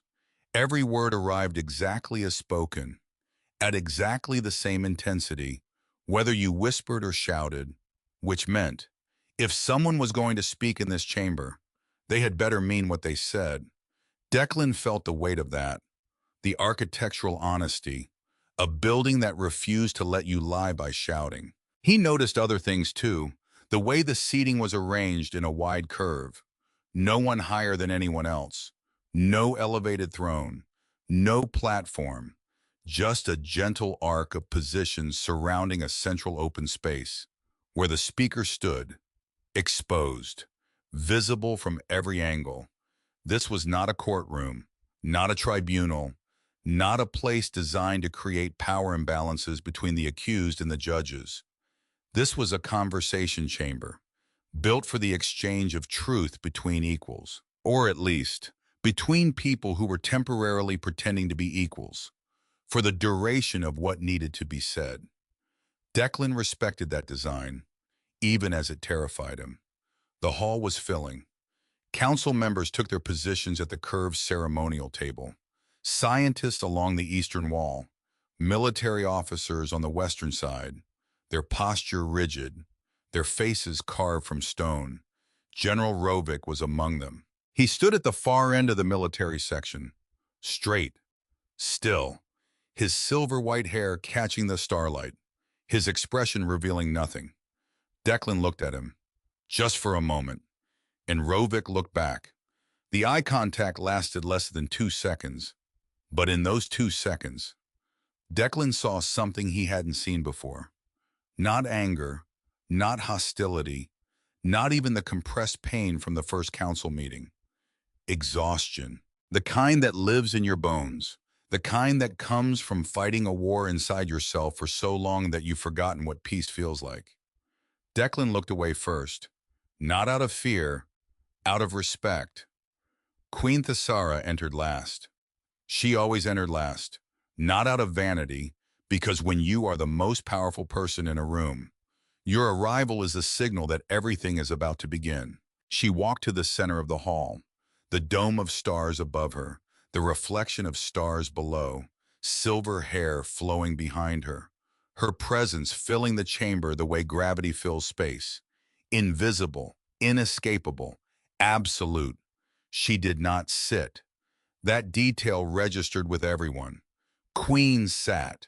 Queens presided from elevated positions. Thesara stood, in the center, at the same level as everyone else. The court is convened, her voice carried without effort. Not loud, not amplified, just clear. We are here to address the matter of Officer Declan Hale, his resonance compatibility with the archive pattern of King Caelan, and the question of his continued presence in this palace. Silence. Total complete. General Rovic has formally recommended Officer Hale's removal from palace grounds, citing security concerns. She paused. The Research Council has submitted new findings that significantly alter our understanding of the resonance match. Another pause. Before any decision is made, Officer Hale has requested the opportunity to address this court.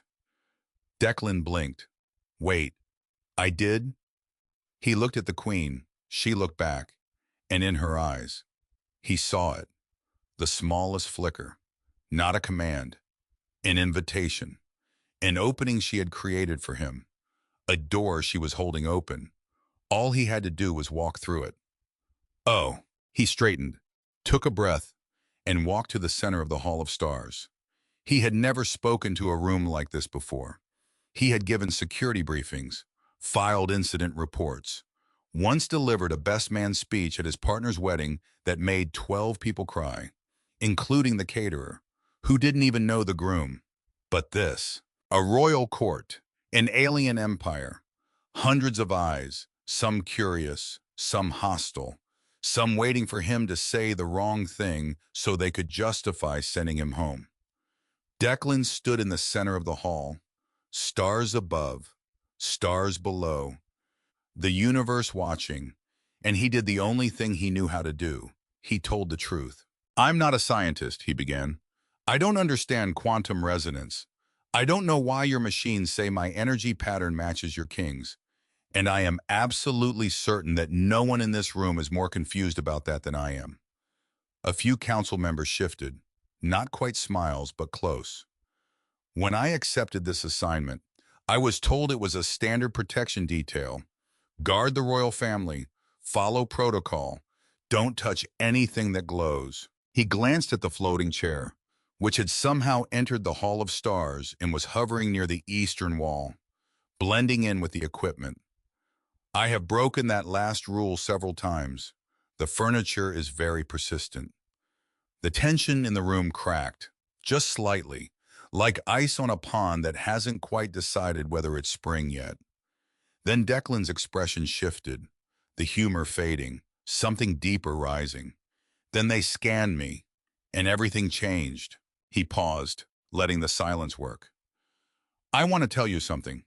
Not about resonance, not about science, about me. He looked across the room, at the faces, the eyes, the people who held the future of an empire in their hands. I lost my father when I was 9 years old. The room went very still. I was a firefighter, on Earth. His name was James Hale. He was 37 years old. He walked into a burning apartment building because someone reported a child trapped on the 4th floor. His voice was steady, not because the story was easy, because he had carried it long enough to know its weight. And carrying heavy things, you learn to move with them, not against them. There was no child. The report was wrong, but the fire was real. He paused. Let that sit. I remember standing outside. I was 9, behind yellow tape. I watched the smoke come through the windows. I watched the firefighters run in and come back out, over and over, and I kept waiting for my father to be one of the ones who came back out. Silence so complete he could hear the hum of the palace walls. He never did. He looked down at his hands, then back up. He went in because someone might have needed help. That's it. That's the whole reason. Not orders, not duty, not because someone told him to. Because someone might have been in danger, and he couldn't stand there and do nothing. He turned slowly, looking at every section of the chamber. I grew up after that, without him. Learned to take care of myself. Learned to watch for danger. Learned that the world doesn't stop when you lose someone. It just gets quieter, and the quiet follows you everywhere, for years. He straightened. I became a bodyguard because of him, not because I wanted revenge, not because I was angry, because I decided that if I couldn't save my father, I would spend my life standing between other people and the things that could take them away. His eyes found Rovik. That's who I am. That's all I am. A man who stands between people and danger. That is what I was doing when I came here. That is what I have done every single day since I arrived. He held Rovik's gaze, steady, open. I did not come here to replace anyone. The words hung in the air, clean, simple, undeniable. I cannot replace King Caelan. No one can. And anyone who tells you otherwise is either lying to you or lying to themselves. But I can stand here, in this palace, and do what I was trained to do, protect the people I was assigned to protect. Not because of resonance, not because of science, because that is who I chose to be.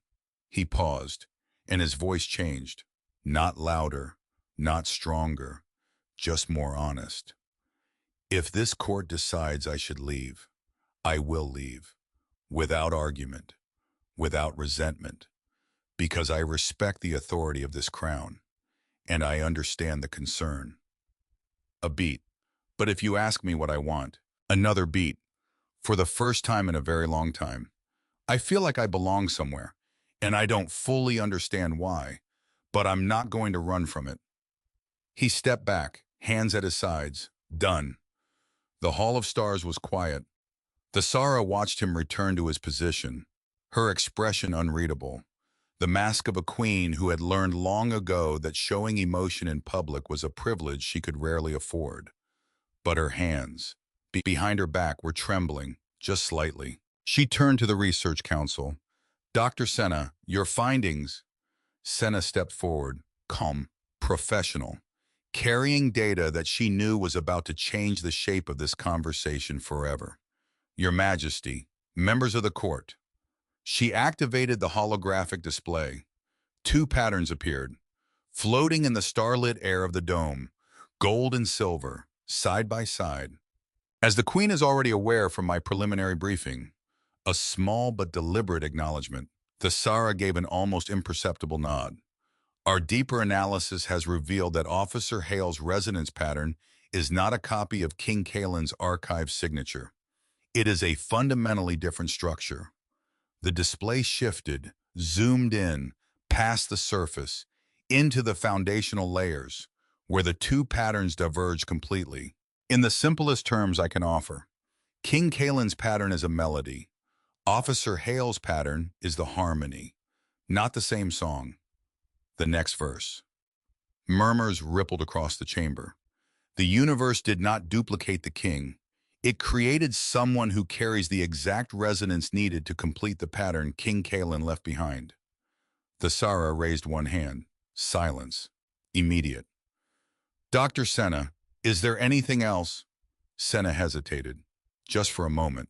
Yes, Your Majesty, there is one more finding.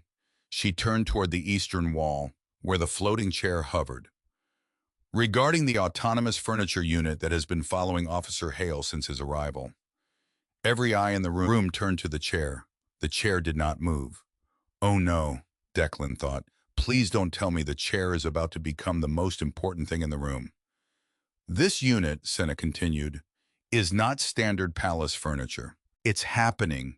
The chair is about to become the most important thing in the room. Over the past several days, our team discovered that this unit contains an embedded protocol, dormant, encrypted with a personal cipher belonging to King Caelan himself. A different quality of silence fell now. Heavier, charged. The protocol was designed to activate only under one specific condition. the detection of a harmonic response to the king's own resonant signature. The chamber was so quiet that Declan could hear the slow pulse of the living circuits in the walls. The protocol contains a recorded message, Senna said, installed by King Caelan before his final diplomatic mission. Thesara closed her eyes, opened them. Play it. Senna activated the protocol. The floating chair emitted a soft golden light, not the harsh light of laboratory scans, not the clinical glow of diagnostics. A warm light, like sunset, like the last light of a day that knows it's ending but wants to leave something beautiful behind. And then a voice filled the Hall of Stars. Deep, calm, warm. The voice of a man who had commanded fleets and built treaties and held his daughter for the first time and whispered, "She has your stubbornness." The voice of King Caelan. If you are hearing this, then something I hoped for has happened, and something I feared has happened too. The chamber was absolutely still. No movement, no breath, nothing. If this message has activated, it means I am gone, and it means someone has arrived who carries the resonance that answers mine. A pause in the recording, as if Caelan himself had needed a moment. I am going to ask you to do something difficult, something that goes against every instinct of our people, every tradition, every protocol. Another pause. Do not look for me in this person. The words landed like stones in water, rippling outward, touching everything. Do not search their face for my features. Do not listen to their voice, hoping to hear mine. Do not measure them against what I was, because they are not me. They were never meant to be me. Across the hall, Thesara stood with her hands clasped behind her back, her chin raised, her eyes bright, shining, not with tears, with something fiercer, something that refused to fall. The universe does not copy, it creates. If someone stands before you carrying the echo of what I was, it is not because the universe is trying to bring me back. It is because the universe is telling you. Something new has arrived, something that belongs to this moment, not to the past. Declan felt his chest tighten, not from sadness, from the weight of being spoken about by a man he had never met, a man who had somehow known, years before Declan ever set foot on this planet, that someone like him might come. Look at them, see them, not as my shadow, as their own light. The golden glow pulsed gently, like a heartbeat. And if my daughter is there, a catch in the recording, barely audible, but there, the sound of a father who understood he might not see his child again, and was choosing his last words to her with the care of someone placing the final stone in a building that needed to stand forever. Tell her, the melody she hears is not mine. It is hers. It has always been hers. I was just the first one to sing it. The light faded, slowly, like a sunset finishing its work. The voice was gone, and the Hall of Stars was silent. General Rovik had not moved. He stood exactly where he had been standing for the entire assembly, military section, far end, straight, rigid. But his face had changed. The stone was gone. The carefully maintained wall of discipline and duty and compressed fury that he had built over 7 years. Brick by brick, day by day, that wall was crumbling. Not dramatically, not with noise or violence. Slowly, quietly, one crack spreading into another, until the structure that seemed permanent reveals itself to be exactly what it always was. A man, trying not to drown. Rovik's hands were shaking. He stared at the floating chair, at the fading golden light, at the space where his king's voice had been. Because Caelan had known. Of course he had known. He had always known Rovik better than anyone, known the loyalty that burned like religion, known the devotion that had no off switch, known that if anything ever happened, Rovik would carry the weight until it killed him. And so he had left this message, hidden inside a chair, like the universe's most patient letter, waiting for the exact moment it would be needed. Do not look for me in this person. Rovik's jaw trembled. See them as their own light. His vision blurred, because he had not done that. He had looked at Declan Hale and seen an insult, a replacement, and he had responded the only way he knew how, with force, with resistance, with the desperate fury of someone trying to hold on to something that was already gone. And Caelan, patient, kind, impossible Caelan, had known he would do exactly that, and had left him an answer anyway. Rovik's knees buckled, not a dramatic collapse. His body simply, quietly, decided that standing was no longer possible, that the weight he had carried for 7 years had finally exceeded the capacity of his bones, his muscles, his will. He knelt on the dark glass floor of the Hall of Stars, surrounded by the reflected sky, surrounded by infinity, and for the first time since he received the news of Caelan's death, Rovik wept, not for the Empire, not for honor, not for duty, for Caelan, for the friend he had lost, the king he had failed, the man who had known him well enough to leave a message inside a chair. Because Caelan knew Rovik would never have opened a letter, never have accepted comfort from a counselor, never have admitted weakness to a living soul. But a chair that followed a confused human bodyguard around the palace, a chair that became a running joke, a small, absurd thing that made people smile. Caelan had known that eventually. Even Rovik would have to pay attention to the chair, because Caelan understood something about grief that most people never learn. You cannot force someone to let go. You can only wait and leave the door open and trust that someday the person you love will be exhausted enough, broken enough, ready enough to walk through it. The Hall of Stars watched. The council watched. The queen watched. And nobody spoke. Nobody moved.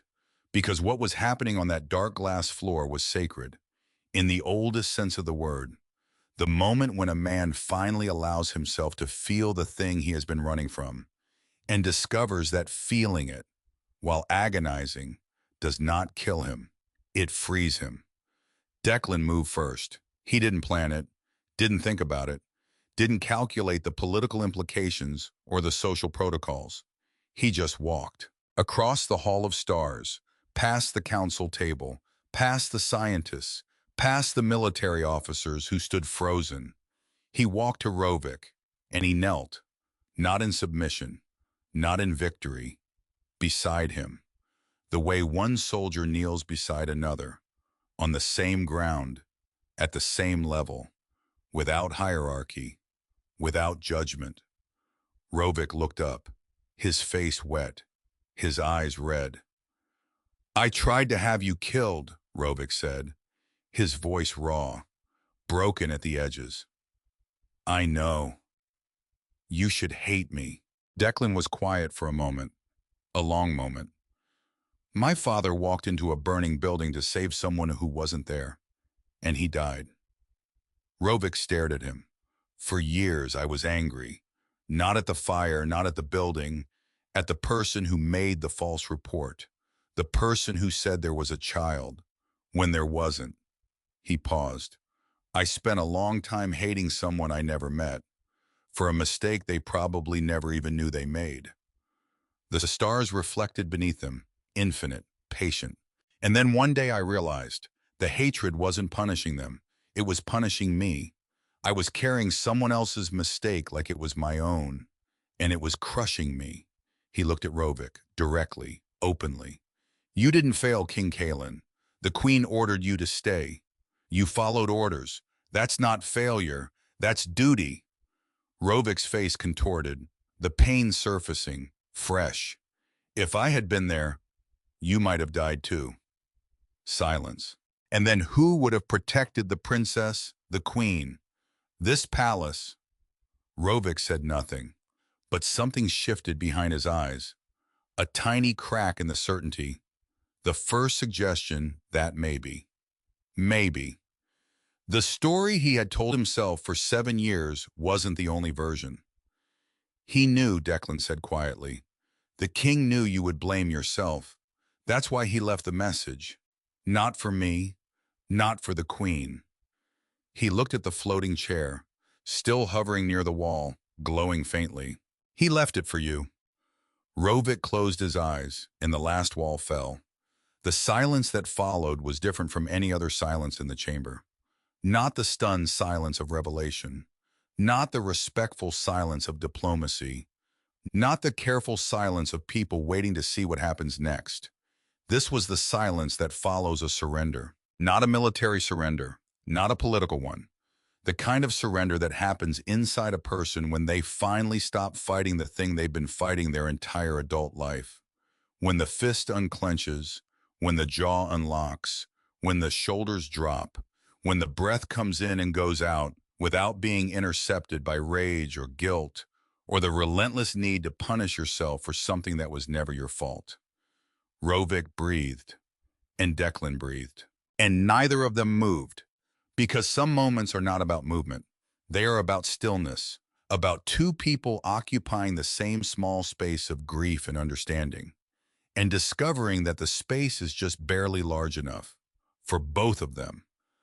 The council watched. Some of them had served during King Caelan's reign, had known him personally, had attended his coronation, his wedding, the birth of his daughter. And now they were watching two men kneel on the floor of the Hall of Stars.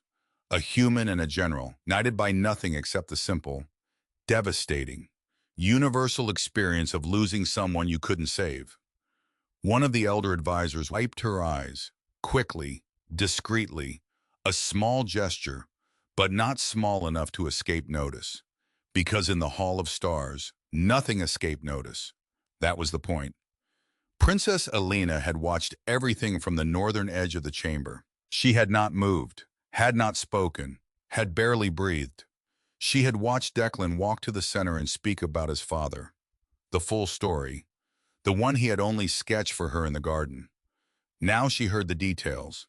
The yellow tape, the smoke in the windows, the 9-year-old boy who waited for a man who never came back out. She understood now why he had only given her the outline before. Because some stories need the right room, the right audience, the right moment. And this, the Hall of Stars, with the universe watching above and below. This was the room his story had been waiting for. She had heard her father's voice fill the hall, the voice she sometimes forgot the exact sound of, and then heard again, in the golden light of a floating chair, and realized she had remembered it perfectly all along. Every note, every breath, every pause where he gathered himself before saying something that mattered. Tell her. The melody she hears is not mine. It is hers. She had felt tears run down her face. Not sad tears, not happy tears. The tears that come when something you lost returns in a shape you didn't expect. And you realize the grief hasn't been pointless. It has been preparation. For this moment, she had watched Rovik break, and Declan kneel beside him. And through all of it, she had felt the resonance, not the echo of her father, not the familiar melody that had drawn her to Declan from the first day. Something new, something that was entirely, completely, undeniably Declan's, his resonance, not her father's, his own. The signature that existed beneath the harmonic match, beneath the scientific data, beneath everything the machines could measure, the part that was just him, a man who had lost his father at 9, who had chosen to protect others because he couldn't protect the one person who mattered most, who argued with furniture and suspected fish of conspiracy and sat on the ground with a princess because she sat down first, and took a beating in a dark garden without reporting it because he cared more about her safety than his own justice. That wasn't resonance. That wasn't an echo of King Caelan. That was Declan Hale. And standing there, in the Hall of Stars, surrounded by infinity, Alina felt something she had not felt since her father left for his last mission. Certainty. Not the certainty of science, not the certainty of resonance recognition, the certainty of choice. The Sara spoke. The hall had been quiet for several minutes.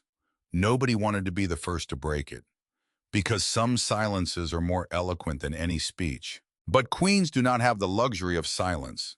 Queens must speak, must decide. This court has heard testimony from Officer Hale. It has heard the findings of the Research Council, and it has heard the words of King Caelan. Her voice was steady, but different now, softer, not weaker, more flexible, more capable of becoming something new. The residence officer Hale carries is not a threat. It is not a replacement. It is not a trick of the universe or a violation of our traditions. She looked at the holographic display. Two patterns, melody and harmony, source and response. It is a completion. She turned to the council. King Caelan was taken from us. That loss will never be erased. No amount of time, no amount of science, no cosmic coincidence will bring him back. And I would not insult his memory by pretending otherwise. She paused. But Caelan himself left us instructions, clear instructions, in his own voice, in his own words. Her eyes moved across the chamber, landing on Rovik, who was still on his knees, but whose face had changed, the tension gone, the fury gone, replaced by exhaustion, and beneath the exhaustion, peace, fragile, tentative, the peace of someone who has just set down something impossibly heavy and hasn't yet believed they're allowed to leave it on the ground. He told us not to look for him in this man. He told us to see this man as his own light. She straightened. And that is what this court will do. She looked at Declan. Officer Hale, you are hereby designated an honored guest of the Valdrizian crown. Your assignment to the royal family is reinstated, not as a replacement for anything we have lost, but as a bridge between what was and what will be. Declan stood, straight, still, the way he had stood on the first day, in the first corridor, when everything was new and confusing and the ceiling kept changing color. Thank you, Your Majesty. Don't thank me yet, Thesara said, and for one brief second, the ghost of a smile crossed her face. The furniture situation is still unresolved. The floating chair drifted 2 inches closer. Declan pointed at it, without turning. Boundaries, and the Hall of Stars, for the first time that day, laughed. The hall emptied slowly. Council members filed out. Scientists returned to their labs. Military officers departed in silence, some of them looking back at Rovik, who had finally risen from the floor, who walked out last, slowly, alone, but different, changed, smaller, but more real. Declan stood by the entrance. The floating chair hovered beside him. He touched its surface, gently, the first time he had ever touched it intentionally. You had his message the entire time. The chair rotated slightly. You could have played it earlier, could have saved everyone a lot of trouble. The chair remained still. But that wasn't the point, was it? Silence. The point was the timing. Because King Caelan had understood something. That grief doesn't listen to logic. That guilt doesn't respond to evidence. That the only thing that can open a locked door inside a person's heart is the right moment. The moment when they are finally ready to hear what they already know. I was smart, you're king. The chair glowed, faintly, briefly, then went still. Thank you, Declan said softly, for waiting. Alina found him in the garden, because of course she did. The garden was their place now, the way certain places become yours, not because you own them, but because important things happen there. And the ground remembers, and the air remembers, and you return because some part of you knows. This is where I became something different. The floating flowers drifted overhead. The water spheres turned slowly, catching light, releasing it. Declan stood near the garden arch, looking out at the violet ocean, where distant storms walked across the horizon on legs of light. Alina walked to him. They stood side by side, not speaking, watching the sky, watching the ocean, watching the light. Then, "I heard him," she said, "in the hall." "I know." His voice. She paused. I had forgotten the exact sound of it, and then I heard it, and I realized I hadn't forgotten it all. Declan nodded, because he understood that. How you think something is gone until you hear it again, and realize it was always there, just waiting in a room you hadn't opened in a while. "He would have liked you," Alina said. "Because of the resonance?" "No," she smiled. "Because you argue with chairs." Declan laughed, quietly, from relief, from exhaustion, from the simple, overwhelming experience of being exactly where you're supposed to be, after a lifetime of not knowing where that was. Alina turned to face him. "I need to tell you something."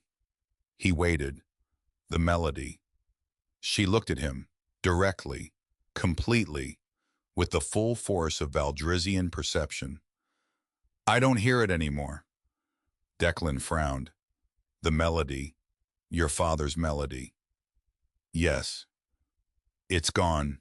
"No, it's not gone. It's—" She searched for the words, because some things are so precise that the wrong words don't just fail them. They betray them. "It has become part of something larger."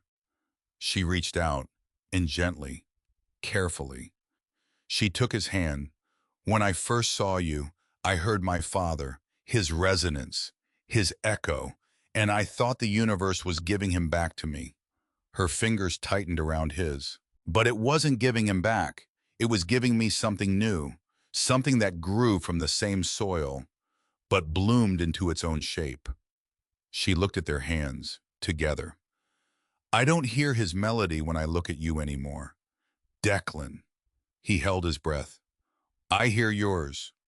And somewhere in the military quarter, General Rovik sat in his room, looking at the holographic portrait of his king. The same portrait, the same smile. But for the first time, he did not feel the crushing weight of failure when he looked at it. He felt permission.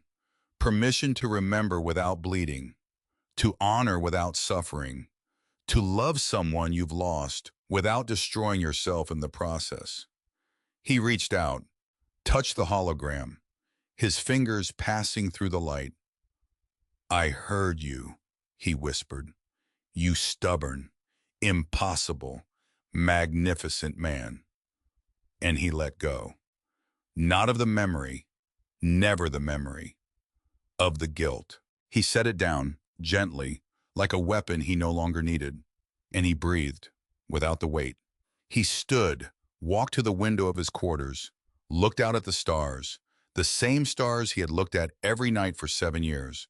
But tonight they seemed different, brighter, as if someone had adjusted the contrast of the universe. He thought about the human, Declan Hale, a man who had every reason to hate him, who he had tried to remove from the palace, tried to intimidate, tried to hurt, and who had responded by kneeling beside him on the floor of the most important chamber in the empire, and telling him it was okay. Not okay in the way people say okay when they mean, "I'll tolerate you." Okay in the way people say okay when they mean, "I understand, and I'm not leaving." Rovik had spent 31 years in military service, had commanded thousands, had earned medals and honors and the respect of an entire empire. But he could not remember the last time someone had simply knelt beside him and stayed. He would find Declan tomorrow. He would not apologize. Apologies were words, and words were not enough for what he had done. He would do something better. Hai would stand beside him, the way he had once stood beside Caelan, not as a replacement, not as a repetition, as something new, a different kind of loyalty, earned differently, freely given, because that was what Caelan had asked him to do. And this time, Rovik would listen. In the garden, the floating chair drifted toward Declan and Alina, slowly, gently, coming to rest beside Declan like it had always been there. He looked at it, for the first time. He didn't argue with it, didn't point at it, didn't threaten it with serious conversations about personal space. He sat down. The chair held him. perfectly, as if it had been designed for exactly this purpose, which, he supposed, it had. Alina sat beside him on the garden wall, close enough that their shoulders almost touched, close enough that the resonance between them hummed softly in the air. Not her father's song, not an echo of the past, a new melody, their own. Above them, Queen Thesara stood at the observatory window, looking down at the garden, at her daughter, at the human who had stumbled into an empire and accidentally changed everything. She placed her hand against the glass and smiled, not the queen's smile, the one she wore for councils and diplomats and ceremonial occasions, the real one. The one that belonged to a woman named Thesara, who had lost the love of her life and had just watched the universe prove, in its strange, patient, impossible way, that love does not end, it echoes, and sometimes, if you are brave enough and patient enough and willing to sit in a floating chair that has been following you around for reasons you don't fully understand, the echo becomes something new. Far above the palace, the stars continued their ancient rotation, carrying light from places so distant that the light itself was a message from the past, arriving now, in this moment, exactly when it was needed. And the universe, which had been watching all along, did not repeat itself. It never does. It simply opened a door.